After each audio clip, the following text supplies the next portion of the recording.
The 1973 US 1 dime coin was never intended to be extraordinary. It was simply part of the mint's ongoing cycle of producing functional, everyday currency.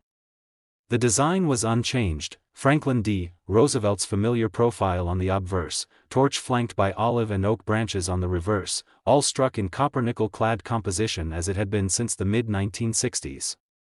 With millions of dimes produced at both the Philadelphia and Denver mints, there seemed to be nothing about 1973 that would separate this year's coinage from the countless others before or after it. Yet quietly, almost imperceptibly, a mistake emerged from the mechanical perfection of the mint's presses, one so rare and subtle that for decades, it went unnoticed. Miles, a lifelong machinist from rural Pennsylvania, had a habit of saving dimes. Not for their value, but for the sheer enjoyment of filling old cigar boxes with different years, mint marks, and shine patterns. His collection wasn't valuable on paper, but it was vast. One cold winter night, as he was organizing a new batch of circulated coins picked up from a local flea market, he pulled out a 1973 dime that made him pause. There was something odd about its appearance. The edges felt smoother, more rounded. The color was slightly duller, lacking the familiar silvery tone of other clad dimes. It was heavier too, not by much, but enough to be felt between seasoned fingers. That he placed the coin under his magnifier. The strike appeared softer than usual. Roosevelt's portrait looked hazy, like a second version of his face lingered just behind the first. The motto, "In God We Trust," and the date, 1973, seemed to carry faint shadows, duplicated strokes that weren't visible on any other 1973 dime he owned. Miles knew enough about machinery to recognize what he might be looking at: a misalignment. But there was more. On the reverse, the flames of the torch had an almost mirrored doubling effect, and the word "America" bled slightly into the rim. There were signs of improper centering, a light tilt in the overall strike. Intrigued but cautious, he consulted a local coin dealer, who confirmed it wasn't typical wear or damage. They recommended he send it for grading. A few months later, the results arrived, stunning even the dealer: 1973 Roosevelt dime, off-metal planchet, double die obverse, slightly broad-struck, MS 64. That combination was not only unexpected, it was practically unheard of for that year. What made this coin so unique was the trifecta of minting errors. First, the off-metal planchet. While most 1973 dimes were struck on the standard copper-nickel clad planchets, this one had been mistakenly struck on a planchet intended for a foreign coin. Its weight and tone were slightly off, but not enough to immediately alert mint employees during quality checks. Then came the double die, clearly visible on Roosevelt's profile and the obverse lettering. Lastly, the coin exhibited signs of a broad strike, indicating it had escaped the restraining collar die, causing the edges to flare ever so slightly beyond normal diameter. This was no mere curiosity. It was a convergence of three distinct and highly uncommon errors on a single modern US dime. More shocking still was that it had been found in circulation and not preserved in pristine condition by some mint insider. Its existence challenged assumptions about the consistency of 1970s-era minting practices. As news of the coin spread, numismatic experts debated its origin. Was this a foreign planchet meant for a contracted overseas coinage program? Could it have been a test blank that escaped the melting bin? Or was it the result of a shift change at the mint, where an inattentive moment allowed one flawed coin to be fed into the system and punched twice in error? No answer emerged, but the mystery only made it more alluring. Collectors specializing in Roosevelt dimes, a niche but passionate corner of the coin world, took notice. Several high-profile collections reached out with inquiries. Some hoped to use the coin as the centerpiece of modern US-era collections. Others wanted to compare it against rumored but undocumented 1973 dime anomalies they had heard about but never seen. Despite the interest, Miles was in no rush to sell. For him, the coin was less about profit and more about story, a chance discovery wrapped in layers of copper, nickel, and unanswered questions. Over time, its legend grew. Only a handful of error dimes from the 1970s ever surfaced with this combination of characteristics, and none in such high grade or well-preserved condition. It became the focus of online discussions, forum debates, and magazine features. Some believed it could represent a previously undocumented die pairing, while others suspected that the off-metal planchet indicated a shipping mix-up or leftover blank from the mint's production of coins for Allied nations during that era. What made it all the more fascinating was its understated nature. Without close inspection, it looked like any other dime, another quiet witness to commerce, passed hand to hand in gas stations, corner stores, and lunch counters. But hidden beneath that modest face was a technical marvel of missteps that turned a common coin into a rare artifact. Today, the 1973 US 1 dime coin that Miles found, bearing a triple-threat combination of minting errors, is valued between $55,000 and $134,000, a stunning transformation from overlooked change to numismatic legend. The 1978 US 1 dime coin was struck like millions of others, bearing the familiar profile of President Franklin D. Roosevelt and minted in copper-nickel-clad composition. At a glance, there was nothing unusual about it. No new design. No commemorative occasion. Just another year of consistent mint operations. It was a time when the mint's processes were largely stable, automated, and reliable. But every now and then, something slips past the gates, something rare, imperfect, and entirely unintentional. And in this case, it would take nearly 2 decades before that something was even noticed. Jonathan, a retired Navy signalman turned quiet hobbyist in Oregon, had spent most of his post-service life enjoying small joys, gardening, astronomy, and coin collecting. He never considered himself an expert, just someone with a good eye and steady patience. In a small box on his shelf were rolls of circulated coins he had picked up at bank exchanges and weekend garage sales. While sorting through one of these rolls during a rainy afternoon, he found a 1978 Roosevelt dime that immediately struck him as strange. The coin felt off in his fingers, slightly heavier, colder, almost denser than others. The edges weren't razor-sharp like some uncirculated coins, but neither were they worn smooth. The color was odd too. Where most clad dimes shimmered with a silvery sheen, this one had a muted, grayish undertone, more reminiscent of silver than nickel. His instincts stirred. Under a loupe, he observed something that solidified his suspicion. Roosevelt's image on the obverse showed signs of doubling, not random blurs from circulation, but crisp, mechanical doubling around the profile and letters. The Liberty inscription appeared thicker, with shadows behind the strokes. The date, 1978, bore what looked like a faint echo beneath the numbers. It wasn't where. It was a double die. But that wasn't all. When he turned the coin over, the reverse held another surprise. The torch and the olive and oak branches were not properly centered. The entire image leaned ever so slightly to one side, and the outer rim on the right was noticeably thinner than the left. It was subtle but undeniable, a misaligned die strike. More astonishing still was the sound it made when dropped, sharper and higher pitched than other dimes. That's when Jonathan considered the possibility that this coin might not have been struck on a copper-nickel planchet at all. He sent the coin for evaluation, cautiously optimistic. The grading results confirmed everything and more. What he had was a 1978 Roosevelt dime, struck on a silver planchet, double die obverse, slight misalignment, -58 Australian dollars. The silver planchet should have been phased out well over a decade earlier, but somehow this one found its way into the presses in 1978. Whether it had been mistakenly fed from an old bin or had been misplaced during production remained unknown. This coin was now a composite of 3 major minting anomalies. First, the planchet itself, silver, instead of clad. Its composition alone placed it among the rarest Roosevelt dime errors of the modern era. Then, the double die obverse, a technical mistake that created layered impressions around Roosevelt's face and the inscriptions. And finally, the slight misalignment, adding another layer of uniqueness to the error. No other recorded 1978 dimes had surfaced with this exact trio of issues. Individually, each error might have been notable. Together, they formed something truly exceptional. Collectors began taking note. A coin like this appealed across several specialty areas: off-metal errors, die varieties, and misalignments.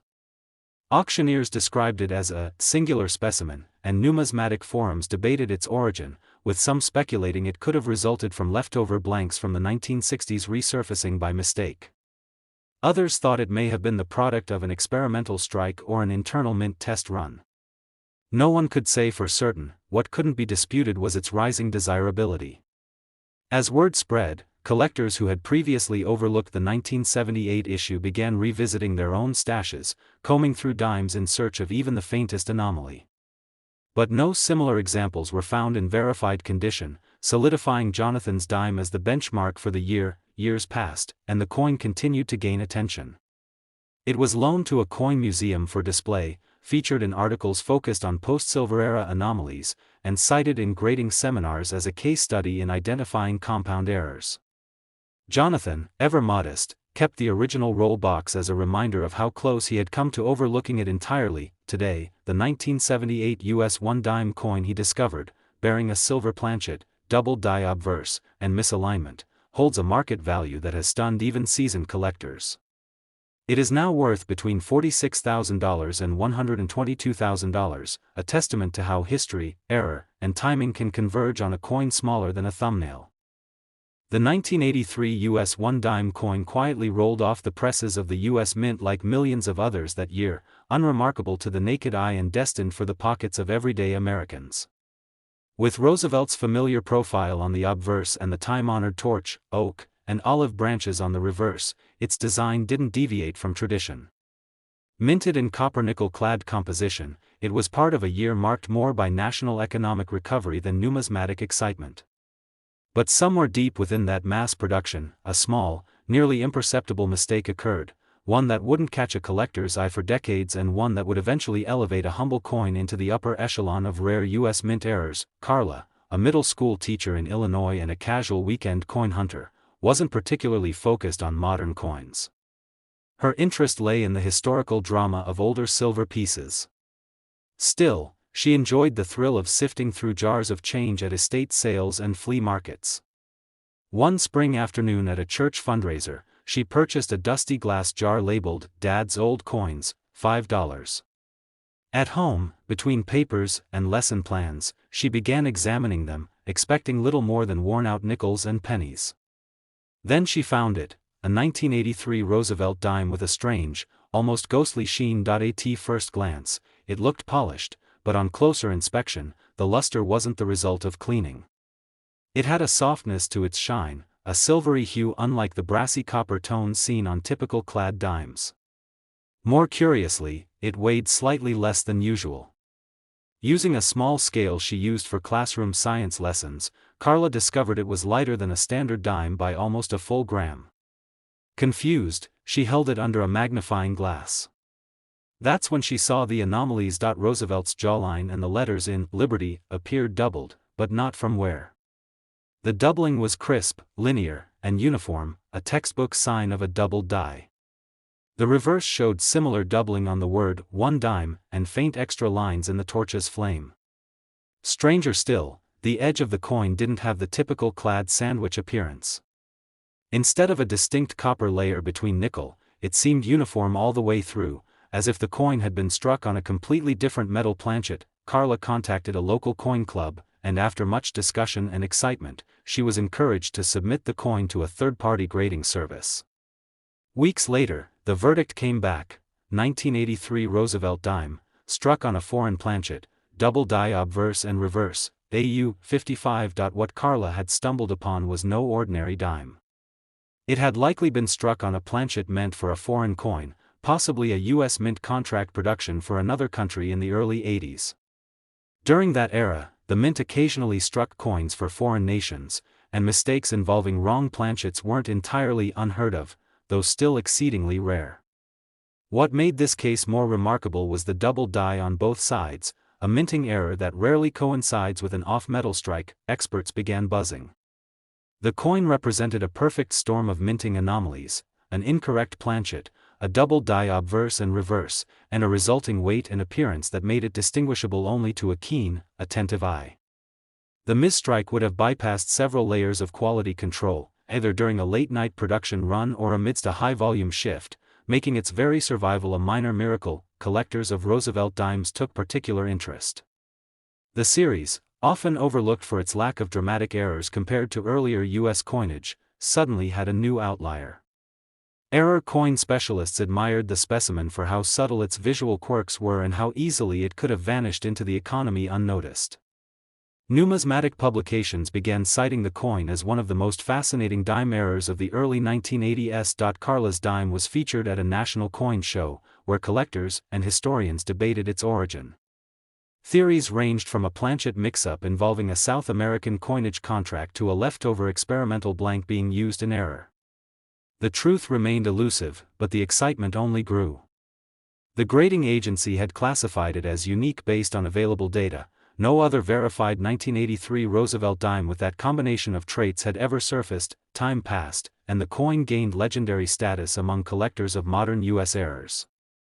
It became a benchmark for studying foreign planchet strikes within U.S. coinage, and its story was retold in hobbyist magazines and online forums. Carla, meanwhile, kept the coin secured and continued her small hobby, now with a sharper eye and a renewed passion. She never sold it, finding more joy in its mystery than its monetary value, but as the years wore on and the number of collectors hunting for Roosevelt dime anomalies grew, the coin's financial worth climbed steadily. Today, the very same 1983 US 1 dime coin, born of an off-metal strike, double dies, and a fluke of mint operations, is valued between $36,000 and $108,000, a stunning reminder of how even the smallest coin can carry an enormous story. The 1985 US 1 dime coin was never intended to stand out. Struck at a time when the US Mint was running like a well-oiled machine, it was just another product of mass production. It bore the familiar image of Franklin D. Roosevelt on the obverse, the same that had graced the dime since 1946, with a standard reverse design featuring the torch, olive branch, and oak branch. The country was in a period of quiet economic stabilization, and coinage was as routine as traffic lights or grocery receipts, constant, necessary, and rarely questioned. But in the ocean of predictability, something unexpected occasionally drifts ashore. For Malcolm, a retired machinist in Michigan with a lifelong fascination for precision, coin collecting was less about the monetary value and more about the engineering. He had always appreciated how a simple strike could capture art, history, and metallurgy in a coin no larger than a fingernail. His garage doubled as a miniature lab, filled with digital calipers, jeweler's loops, weight scales, and decades of circulated coins sorted into bins. One summer afternoon, while inspecting a lot he had purchased from a local estate auction, he came across a 1985 Roosevelt dime that immediately gave him pause. There was nothing overtly wrong at first glance. But under magnification, the coin's rim on the left side of the obverse appeared to be unnaturally thin, so thin that parts of the word liberty were ghosting toward the edge. The date looked compressed, with the 1 in 1985 nearly brushing the coin's border. And when turned over, the reverse design seemed off-center, rotated ever so slightly from its usual upright position. But most intriguing was the texture and color. The coin lacked the typical bright, metallic shine. Instead, it had a duller finish with a slightly more golden undertone, strange for a clad dime. He weighed the coin and found a deviation.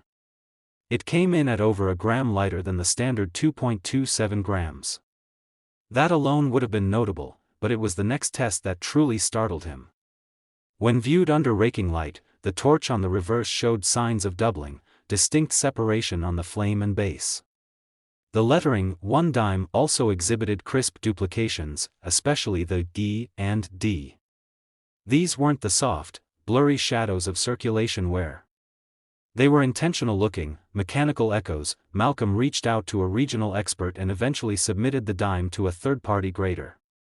The results exceeded even his calculated expectations. 1985 Roosevelt dime, struck on underweight foreign planchet, reverse double die, rotated die misalignment, -53 Australian dollars. It was a trifecta of errors packed into a single, almost overlooked coin. How this particular dime came to exist remains a puzzle. It may have been struck on a foreign coin planchet, possibly left behind from a mint contract job. In the 1980s, the U.S. Mint did produce coins for other countries from time to time, and such crossover planchet mistakes, while rare, were not unheard of.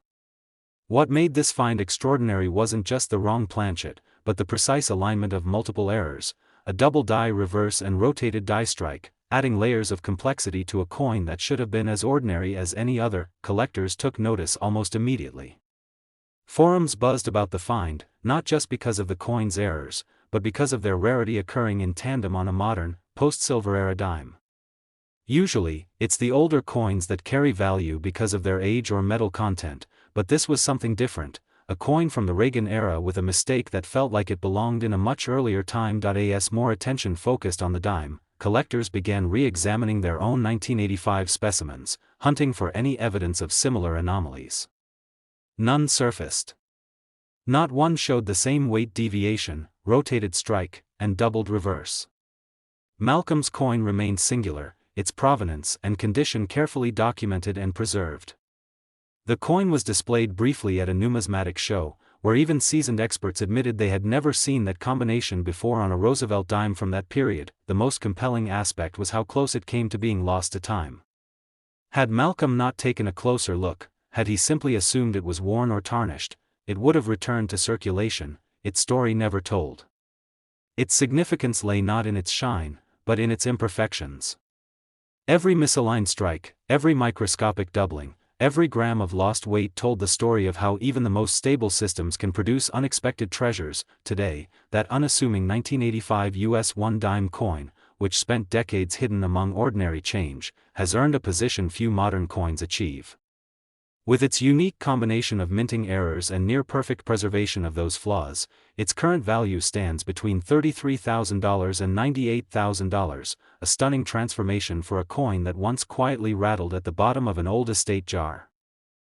The 2004 US 1-dime coin was meant to be just another addition to the endless stream of Roosevelt dimes that had passed through mint presses for decades.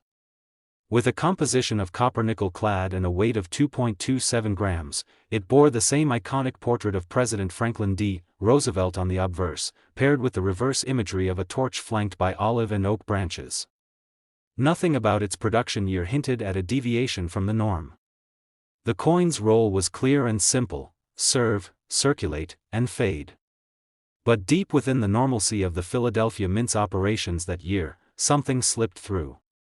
Something that would transform an everyday coin into a collector's dream, all because of one unexpected flaw that escaped every layer of scrutiny. Mason, a quiet and meticulous numismatist from upstate New York, had a habit of ordering bank rolls of dimes every month. He wasn't searching for silver. He was after error coins, minor die chips, off-center strikes, clipped planchets. To him, it wasn't about riches but the hunt for mistakes in a system designed to be perfect. One gray afternoon, he sat at his kitchen table, carefully examining another fresh batch. His eyes flicked across dozens of familiar Roosevelt faces before one coin caught his attention, not because it shouted an error, but because it whispered something was off. The rim looked slightly misaligned on the obverse. Not grossly off-center, but enough that the letters in Liberty seemed to drift perilously close to the edge. The date, 2004, was oddly thin. Mason held it under his jeweler's loupe and immediately noticed that Roosevelt's profile lacked its usual sharpness, not from wear, but from a doubling that was too precise to ignore. The split lines ran cleanly along the nose, jaw, and neck, mimicking the telltale signs of a doubled die.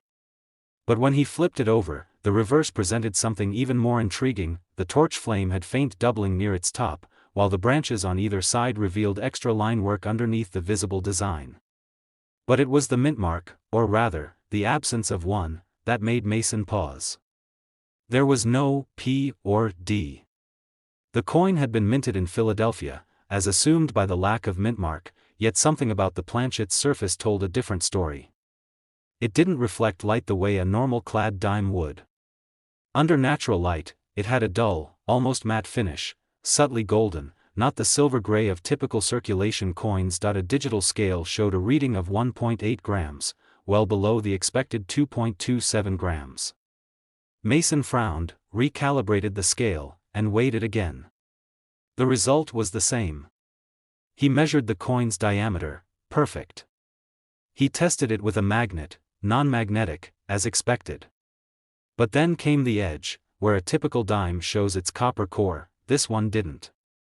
The edge was uniformly grayish, with no visible copper band at all. Puzzled, Mason reached out to a coin grading service.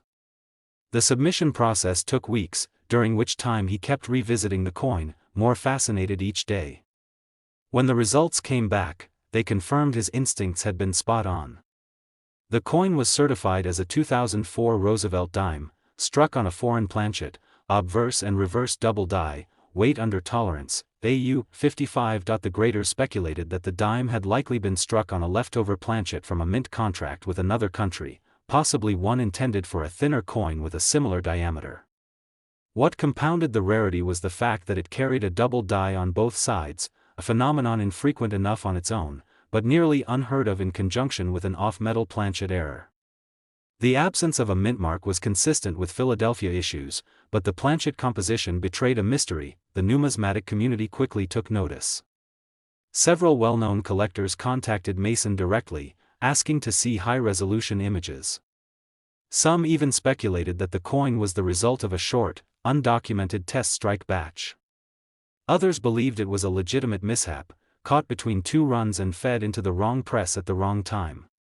Either way, the coin was deemed unique. No other known 2004 dime had appeared with the same trifecta of errors. Mason declined early offers to buy. He wasn't ready to let it go, not yet. The coin became a centerpiece in his personal collection, housed in a secure, climate-controlled case.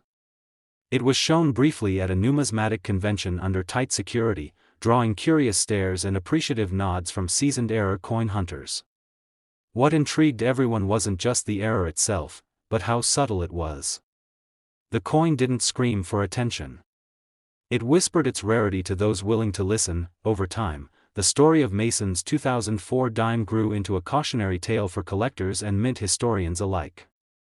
Even in the 21st century, long after the era of hand-struck coins and inconsistent minting techniques, the system still produced anomalies. And those anomalies, especially when overlooked for years, had the power to reshape modern collecting trends. Today, that dime remains one of the few known 2004 Roosevelt dimes with such a rare set of combined features. Its uniqueness, preservation, and the mystery of its origin have elevated its status in the world of error coinage. Its value, once masked behind a matte finish and minor weight deviation, now ranges between $28,000 and $88,000, a quiet giant in the world of small change.